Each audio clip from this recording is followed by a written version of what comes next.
All right, welcome. In this explainer, we're going to dive deep into a powerful concept from the Leader as Coach course, which is all based on the fantastic leadership coaching framework. And it's all about one thing: completely transforming your conversations at work by understanding a little bit of neuroscience. So let's start with a situation that I'm sure sounds familiar to you. You're in a meeting with a team member, you're trying to have a supportive, really productive chat. Your intentions are great, but then somewhere along the line, it's like boom, they just shut down. The energy drains, they get quiet, and the conversation just grinds to a halt. If that's ever happened to you, you are definitely not alone. But here's the thing that might surprise you: the problem often has nothing to do with your communication skills. According to the course, it's not even about their personality. It's about how we are all wired for survival. It's a biological problem. To really get a handle on this, we need a kind of map of the human mind. And the best one for our purposes is the triune brain theory. And what it tells us is that we're walking around with, believe it or not, three distinct brains all working at once, kind of layered over each other through millions of years of evolution. First, at the very bottom, is the oldest part of the brain, the reptilian brain. I want you to think of this as your inner dinosaur, your security guard. It's about 100 million years old, and it has one job and one job only: scan for danger and keep you alive. Okay, next up, layered right on top of that, you've got the mammalian brain. This one's about 50 million years old, and it's our emotional hub. It's all about feelings, social connection, and our sense of belonging. This is why it's so incredibly sensitive to things like someone's tone of voice. And finally, the star of the show for leaders, the neocortex.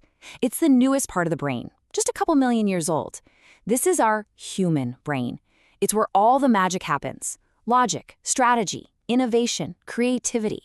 This right here is the gold mine. It's the part you, as a leader, are trying to talk to. Okay, so what's the big takeaway here? It's simple, but it's huge. As a leader, your first job is to make the instinct-driven reptilian brain and the feeling-driven mammalian brain feel safe. And only then can we get a clear line of communication to that brilliant problem-solving neocortex. So what does this actually look like in a real conversation? What happens when that ancient survival brain, that inner dinosaur, perceives some kind of threat? Picture this. You're taking a nice, calm walk in the park. Everything's great. Then, out of nowhere, you see a big dog, and it starts charging right at you. Are you going to stop and think, I wonder if that's a golden retriever? No way. You just react. That's your reptilian brain hijacking your entire system, kicking you into fight, flight, or freeze. Okay, now here is the absolute game changer. What this course brilliantly explains is that to your team member's survival brain, a piece of unexpected critical feedback can feel exactly like that charging dog. It's the same chemical reaction. Their brain perceives a social threat and reacts just like it would to a physical one.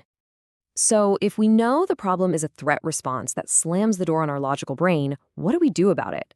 How do we create what we call psychological safety? Well, the answer is a simple, elegant, and incredibly powerful tool called the coaching contract.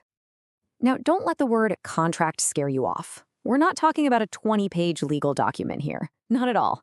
A coaching contract is just a quick verbal agreement you make at the very beginning of a conversation. It's all about taking just a minute or two to get on the same page about what a successful conversation looks like for both of you. And the neuroscience behind why this works is just, well, it's brilliant. What you're doing is sending a clear, calm signal to those older, more primitive parts of the brain. You're basically telling them, hey, you're safe here, we're on the same team. And once that survival brain can relax, the neocortex can finally come online and do its amazing work. Okay, so how do we actually do this? How do we build a contract that works every single time? Well, it's all about crafting an outcome that is incredibly precise. First, and this is so important, you have to frame the outcome in a positive way. Our brains just don't process negatives very well. Think about it. If I say, hey, don't think about a pink elephant, what are you thinking about right now? A pink elephant, right? So instead of saying, let's not miss our target, you say, let's figure out how to hit our target. You paint a picture of success. All right, rule number 2 is precision. You have to be crystal clear. Vague goals create uncertainty, and the reptilian brain hates uncertainty. Saying something like, let's discuss how to improve Q3 sales, is basically like you're climbing a mountain with someone and you just say, hey, see you at the top. Well, where at the top? When? How? It's not helpful. Yeah, on a scale of 1 to 10 for precision, that's maybe a 3. It just creates more questions and anxiety than it answers. So let's crank that dial way up. So let's transform that vague goal. Instead of let's improve sales, a truly powerful contract sounds like this.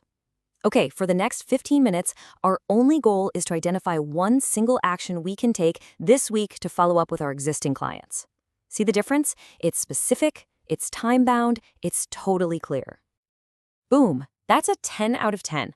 Now the brain isn't wasting any energy on worry or guesswork. It can pour all of its resources right into creative problem solving. You've created the perfect conditions for a breakthrough.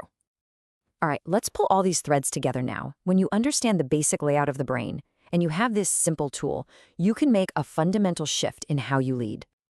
And this quote from Legend Coaching really is the perfect way to think about it. The triune brain theory, that's your map. It gives you the lay of the land, the terrain of the human mind. The map tells you the why, but the coaching contract, that's your compass. It's the practical, how-to tool you use to navigate that map successfully every single time. So, let's do a quick recap of your new leadership toolkit. First, always remember that automatic threat response. Your number one job is to not trigger it. Second, use a coaching contract to proactively create safety. Third, make that contract precise and positive. And when you do all that, you naturally shift from just managing tasks to truly coaching and unlocking the potential in your people. And that wraps up this quick look into the Leader as Coach framework. So now, here's a question to take with you. In your very next important conversation, how are you going to use your new map and your new compass? Go try it. Use them to create a totally different kind of outcome. You're going to be absolutely amazed at the conversations you can create.